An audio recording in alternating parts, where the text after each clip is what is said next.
Welcome to Common Man Cocktails. Today I want to go through the top 5 mistakes home bartenders make. The first one I want to cover on the list, which you might not even have expected would make a list, is excessive shaking. And the reason I say this is because a lot of people will not have a good defined reason and rhyme a reason to how they're going to shake. So if you have the Boston shaker or you have like this is a Parisian shaker, so I guess it's still kind of 3-piece, but any way you're going about doing that shake, if you shake it too long, what you're going to do is impact the end result of the drink. So realistically, 10 to 15 seconds with standard ice is probably going to be perfectly fine. Your goal is you want a drink that's between 23 Fahrenheit and 19 Fahrenheit. I don't know how to do that in Celsius on the top of my head, but there's Google and ChatGPT. They can help you with that. And that really gets you about a 15-second aggressive shake. And that's going to get you between 15 and 20% water dilution in your drink. You want water in your drink. If you don't have water in your drink, it's going to be either super sour, super sweet, overly boozy, or just feel kind of it feels more like you just drank drink concentrate rather than having a drink experience. Water adds flavor, brings out aroma. You want water. So 15 to 20% water. But how do you know what your 15 to 20% water ratio is when it starts in a frozen form? You shake it for about 15 seconds. Another thing to avoid while you're doing that is, and I've seen this a lot, and I violated this rule myself, but you work to get better as a human. But let's say you're making drinks like egg white cocktails or whatever, or you made a drink with mint, and then, the next person wants a different drink. So you're washing it under the sink and you're getting it nice and clean. And this thing is almost hot to the touch because it transfers heat so easily. And then you just start making your next drink. Stop. Use cold water, ice, or whatever to chill this down because you're going to get excessive dilution. If this is hot and you're putting ice in here and you're making another drink, that heat's transferring to the ice, making more melt water, and your 15 to 20% now becomes 25 to 30%. People are going to be like, it's okay. Could be better because you used a hot shaker. If you want to be super specific about it, use like a 2-inch ice cube. So something like this size ice cube versus bagged ice, because the bagged ice cubes tend to be smaller and different sizes and they'll break easier. So they're going to dilute faster. You could do it, but you might want to adjust how long you're shaking for because the ice is going to be more variable in length and size. So you might not be able to get to the exact 15 to 20% as easy. If you're using crushed ice, also often called for in kiki drinks and stuff like that, go 5 to seconds. Don't go over that.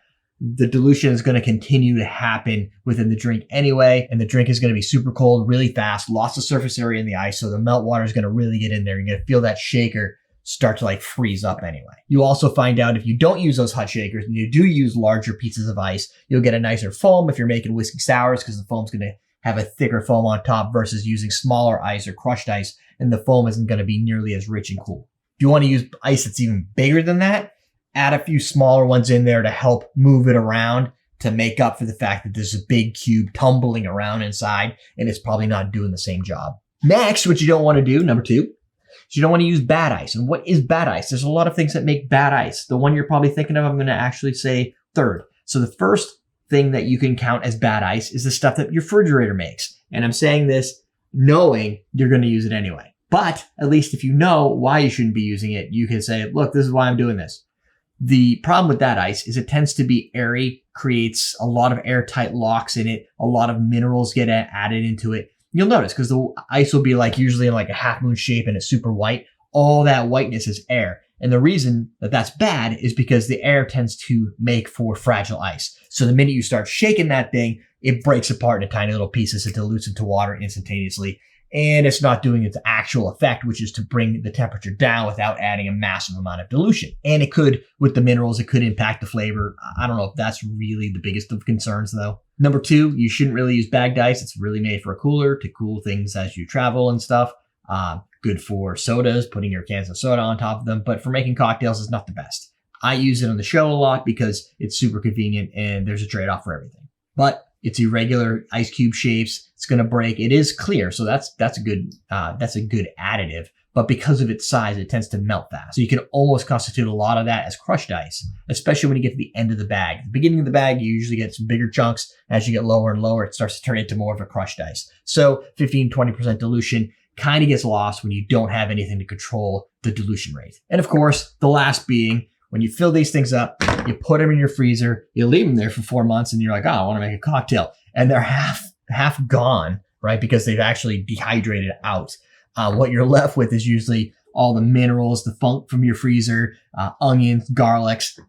I don't understand why those get picked up so well in these things, but you end up with that problem. On top of which, these guys start to stink after a while if you don't clean them. I usually rinse them and douse them in vinegar, and I'm soaking there for a while, run through the dishwasher a couple times to try to get the stink out of it. So there's pluses and minuses to the silicone trays. You can use like an ice maker, but sometimes it takes 10 minutes for the thing to warm up to get it to go and start to produce the ice, yada, yada. Trade-offs. I think the biggest takeaway is smell the ice. If it smells weird or smells freezer burned, usually you can tell your cocktail is going to taste like that smells. And that's kind of gross, especially if it's martinis and stuff that has floral aromas to it. Next one, I will just tell you what this rule might be. Don't use bottled lime juices. If you're at home, squeeze your limes. There's no good excuse for going this route.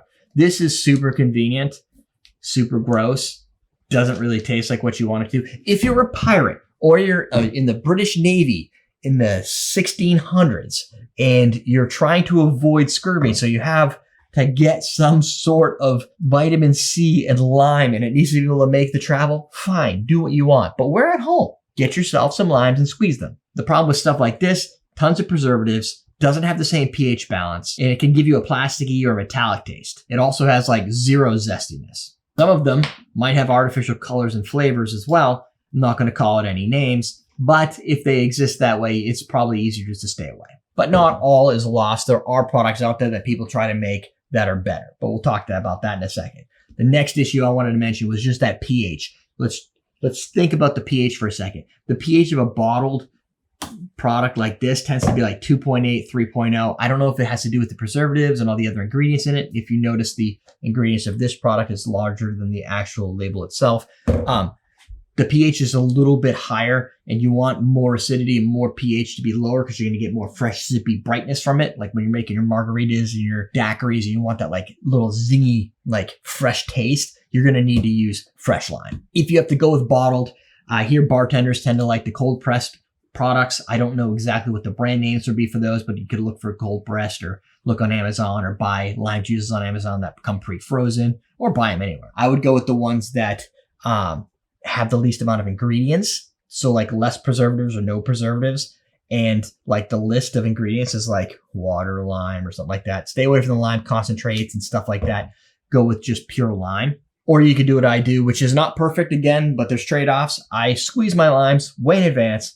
Then I freeze them, put them in my freezer downstairs. Then when we do the show and stuff, I let them to thaw out that day. And now I have some fresh lime juice and I'm done to freeze. It will lose some of its brightness, but at least it locks in most of the stuff, especially if you can get it into a container you fill it right to the top so there's no air to kind of oxidize the lime. Next, skipping your measurements. This is dumb. Now I understand what people will do is they'll go to Google and they'll find or YouTube and they'll search up speed pouring counts so you could do. And I've done these videos to show people how to do them, like how you can count 1 ounce, like bubble 1, 2, 3, and you pull it up and it's all great, or maybe it's 4. I don't even remember.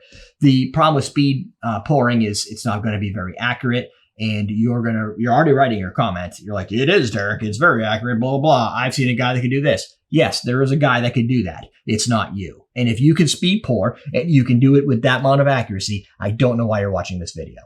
Maybe you're bored, subscribe. But everybody else at home, there's no need to go out of your way to make an off-balance cocktail. You're going to do it wrong. Go to a speakeasy. Go to a craft bar, Boston, New York. I don't know, where else are there cities? LA, I don't know, maybe they have cocktails there. Austin, Texas. If you go to these places, Miami, Fort Lauderdale, I don't know. If you go to a craft cocktail bar, I would dare you, send me a video if you find it of somebody speed pouring in there. If you're not working at a nightclub, I don't need your stupid excuses. Just pull out my props and I forgot. Use jiggers, available at awesomedrinks.com. And yeah, I could get paid for this, but I'm doing this as a public service. If you're like, Derek, you're just trying to get money from me, well, then go to Amazon and buy them. I don't freaking care. I'm just telling you, use something that measures. Even if you have to use a glass and you're going to use, well, this is probably a bad one, or shot glasses and you're going to measure in shots, it's still better than just free pouring or eyeballing it. If you do a 2-1-1 cocktail and you're just free pouring it, you could end up with a 2 1/2 1. And now it's like super sour or super sweet. It's super stupid. Just do it the right way. Last but not least is overfilling the glass. Now there's two ways you can do this. Is actually two, is underfilling and overfilling. Either way, the way you can overfill a glass, as an example, is let's say I pull out this Collins glass, 10 to 12 ounce Collins glass. But the drink is only 5 ounces. So it would really fit in this little coupe glass. Or maybe the glass, maybe you do need some ice for it. I don't have a standard low ball, but let's say this was a standard low ball of an 8 ounce or an 8 ounce glass. If you take a 3 ounce drink and you put it into an 8 ounce or a 12 ounce glass and you're like, it only fills to here, you're like, not a problem. Just dump ice in it. We've done it on the show. It's funny. However, we drink them in like 15 seconds. If you're serving this to people and you take a drink that's here and you just fill it with ice until it gets to the top, just to fill it out so it looks good, then you're doing it injustice. Put it in the right type of glass.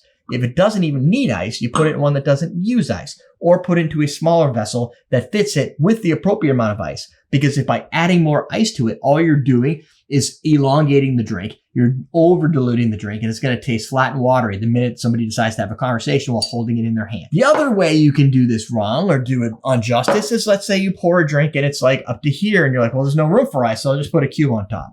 Now, all of this is getting hot, so you just serve yourself you serve a cold drink that will become warm quite quickly. And you can take that to an excessive level and put it into a really big glass and just stuff it with crushed ice and regular ice and, I don't know, lime pieces or whatever to try to overfill it to get it to look appropriate. Here's the answer to that problem. You just make a drink that's bigger. Could be the same drink. Just make 6 servings of the drink and it'll fit in here. And somebody will only come to you once that night and they'll probably fall down in the basement. As a good standard idea, when you're building your cocktail and you know about what ounces you need, a Collins glass with ice, typically you're going to get, this glass volume is going to be between 10, maybe 15 ounces, but usually it's like a 12 ounce. This guy's a double old fashioned. Where an old fashioned might be 6 to 8, this is going to be double that. And then your Nick and Nora, I think this is 6.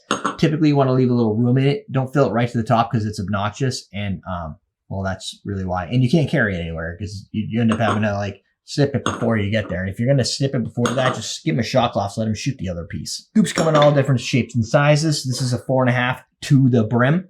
This is an 8 to the brim, but it's got a nice curve to it, so you don't spill it as easy.